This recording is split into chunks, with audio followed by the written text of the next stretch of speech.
Obsessive compulsive disorder, अगर किसी चीज के होने से आपकी डेली रूटीन में खलल पैदा हो रहा है और आप अपना काम प्रॉपर्ली नहीं कर पा रहे तो ये डिसऑर्डर कहलाता है। डॉक्टर्स के मुताबिक हर 100 में से 2 या 3 लोग ओसीडी का शिकार होते हैं, चाहे वो इसका इलाज कराएं या नहीं। ओसीडी यानी ऑब्सेसिव कंपल्सिव डिसऑर्डर, इसमें 2 लफ्ज बहुत अहम हैं, ऑब्सेशन और कंपल्शन।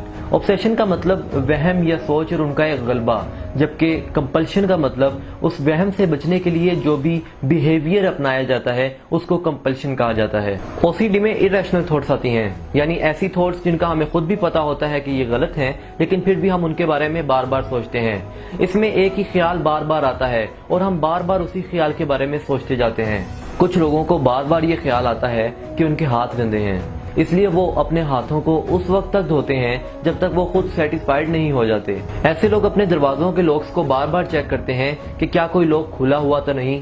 साफ घर तो सबको पसंद होता है, लेकिन ऐसे लोग अपने साफ घर को भी दोबारा साफ करते हैं। ऐसे लोगों के सामने अगर चीजें बिखरी हुई पड़ी हों तो वो उन चीजों को उस वक्त तक सही ऑर्डर में करने की कोशिश करते हैं जब तक कि वो खुद सेटिस्फाइड नहीं हो जाते। ऐसे लोगों की जगह पर अगर कोई दूसरा बैठ जाए तो वो उनके उठने पर अपनी जगह को साफ करते हैं और फिर उस पर बैठते हैं। ऐसे लोग गेस्ट के जाने का इंतजार करते हैं कि वो जाएं और ये अपना घर दोबारा साफ करें। ओसीडी बज़ाहिर जानलेवा तो नहीं, लेकिन इससे टाइम वेस्ट होता है, जिसकी वजह से तकरीबन 50 से 70% लोग डिप्रेस्ड हो जाते हैं और वो या तो खुद को या फिर दूसरों को हार्म पहुंचा सकते हैं। ओसीडी की वजह से अगर 2 हफ्तों तक रोजाना 1 घंटा जाया हो रहा है तो साइकोलॉजिस्ट या साइकेट्रिस्ट से रुजू करना चाहिए।